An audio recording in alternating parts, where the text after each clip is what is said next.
A lot to get to on today's show, but first, Bird Gang, you got to help me out because the bosses here at Chat Sports are on my ass. They said that if we don't get Philadelphia Eagles now to 45,000 subscribers, I'm going to be canceled. And here's the deal. If you're coming across the show for the first time or you haven't subscribed yet, we give you daily, year-round coverage of the Philadelphia Eagles. I don't believe that anybody else on YouTube does a better job than we do, and there are so many great content creators out there. That's why I'm so blessed that all of you come to us. Help me out. We are 55 subscribers away from reaching yet another milestone, and I promise you, we will not disappoint you if you subscribe to the channel.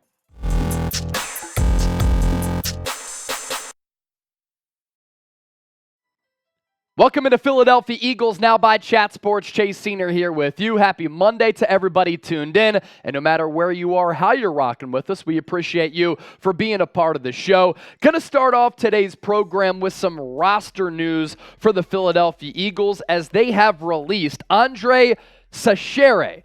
That pronunciation is one that's always slipped my mind, but I finally had to get it right. I looked it up and everything. The safety and backup depth piece at that safety position released on Monday as part of the Eagles trimming up their roster following the NFL draft. Of course, they did take Sidney Brown, the safety out of Illinois, so that put him on a little bit of the hot seat. And he had spent time with a couple of teams in the National Football League since playing his college football at San Jose State. He did not make a regular season appearance until he latched on with the Philadelphia Eagles. Known as a backup safety, contributed on some special teams as well. Chachere, 23 games played for Philadelphia over the last 2 years.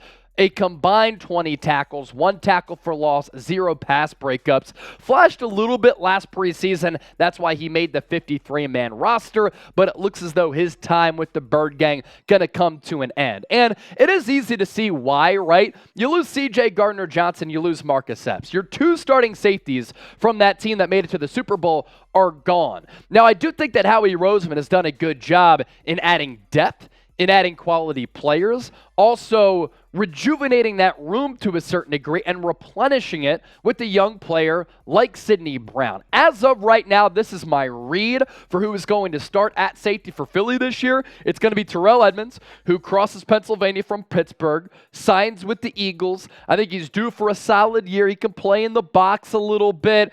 He's been solid, hasn't necessarily lived up to those lofty draft expectations from Pittsburgh, but a solid player on a 1-year deal in which you save a little bit of money. And actually, his Pro Football Focus numbers last year were better than C.J. Gardner-Johnson. Then the Eagles able to hit on a UDFA in Reed Blankenship, who was a surprise maker of that 53-man roster last year. When he had to fill in for C.J. Gardner-Johnson, I actually thought he played really, really well. And I like the versatility to his game. You draft Sidney Brown.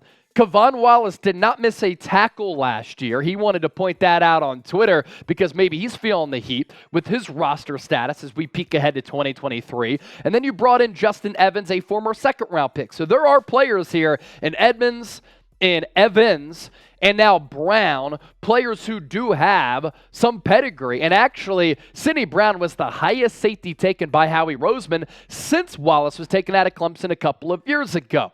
Now, you're looking at this Eagles roster here, and this is a team that I thought had a good free agency period. I thought that Howie Roseman crushed it in the NFL draft, and I want you now, given the moves that the Eagles have made, to answer our pinned comment here. This is today's poll question, so if you get hit with that YouTube ad break, just scroll on down, get your votes in. The Eagles rank where on your NFL power rankings among all teams in the league? For me, they're 2, behind Kansas City. You fill in the blank for me, and you let me know right now. From one roster move that's been made official to another that could happen. According to the Eagles Wire, Greg Ward could also be a roster casualty, given what the Eagles have done at the wide receiver position here this offseason. Last year, record-breaking campaign for A.J. Brown, who set the record for the most receiving yards in a single season in franchise history, and Devontae Smith, who set a record for the most receptions in a single season in Eagles franchise history. Then they made a move that I think has fallen under the radar that's been really underrated in adding Olamide Zaccheaus, who actually played with DeAndre Swift at St. Joe's Prep in Philadelphia. Cool note there. So now that you look at the Eagles wide receiver depth chart, if they do not trade away the speed threat Quez Watkins, who's been somewhat underwhelming to start his NFL career in 3 seasons, has the speed, hasn't really resulted in a lot of splash plays, then I'm thinking this is going to be your 4 wide receiver set for the Eagles. You have A.J. Brown, Devontae Smith, Quez Watkins, and Olamide Zaccheaus. You have Britton Covey as that roster fringe guy. By the way, in the USFL, Eagles legend Deion Kane with the kick return that went nearly 100 yards. That's a throwback name. Maybe he'll be a training camp body, but either way, probably not going to make the 53-man roster. I think these 4 are safe to make the team. Outside of that, there could be some players competing for that wide receiver 5 spot, depending on how many wide receivers the Eagles want to have on that 53. And if it's not going to be Greg Ward and they decide to let him go, could they grant him an opportunity then to continue his NFL career and latch on with the different team across the National Football League? If Ward does get let go, shout out to him for making his NFL career something. When I was at Temple University, he was the quarterback at Houston. He would carve up the Owls when Matt Rule was there. Wasn't good enough to cut it at that quarterback spot at the NFL level, a little bit undersized, but a good enough athlete to carve out a career in the National Football League as a wide receiver. We will never forget what he did coming down the stretch in 2019 when he was the number 1 option for Carson Wentz at wide receiver, when the Eagles had to battle their way into the playoffs there, and they were depleted at that wide receiver position. And Carson Wentz was able to link up with Greg Ward a lot. That game-winning touchdown against Washington a couple of years ago during that time frame, that was awesome. And for him, 2019 to 2021, because he didn't record any stats last year, 130 targets, of course, a lot of those coming in the early stint there. He's able to tally 88 grabs from 2019 to 2021 with Philadelphia, 768 yards, and it's kind of a surprising number here. 10 touchdowns. The Eagles have pretty good players who can operate out of that slot spot. Keep in mind, too, that when Nick Sirianni came here, Greg Ward was a roster holdover, so it's not like he's a Nick Sirianni guy. There are teams that could use Ward as a special teamer returner or a slot wide receiver elsewhere across the NFL. Because the Eagles are so deep, that's why he might get let go. We'll see what happens with G. Ward. What will you remember Greg Ward for? For me, it's the game-winning touchdown against Washington when Carson Wentz kind of lofted that ball back there in the back of the end zone at FedEx Field that got the Eagles into the playoffs pretty much, and all the Eagles fans went crazy. That's my favorite moment and what he did down the stretch during that season. Let's round out today's show with this. A lot of questions about Jalen Carter's conditioning going into the NFL draft, and of course, that's arguably the biggest question mark that people have about him on top of the character stuff. Who we're talking about people among this Eagles fan base, the questions that they have about the 9th overall pick for Philadelphia. He said he came into rookie minicamp in better shape than his pro day, which we discussed at length, because at his pro day, it was disappointing. Came in overweight. He was winded, he was cramping, he was falling all over the place, and this was after the legal situation which arose at the NFL Scouting Combine. Not a good look for him, but for Carter, this is what he said about his conditioning level. Eagles rookie minicamp wrapping up over the last couple of days. Oh yeah, for sure.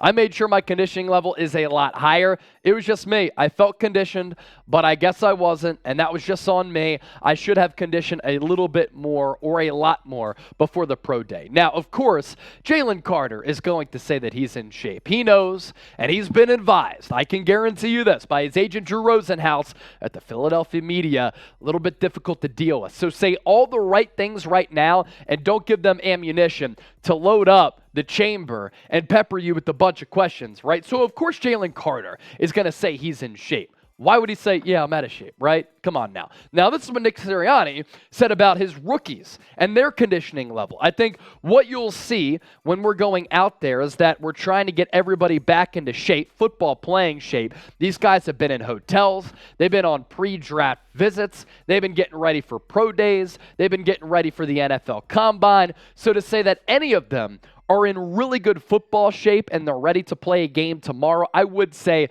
that's inaccurate. None of these guys are. And in football shape, no, probably none of these guys are in football shape. But here's the deal. You don't need to be in football shape until August comes around when training camp is here. The regular season isn't for the next 4 months, right?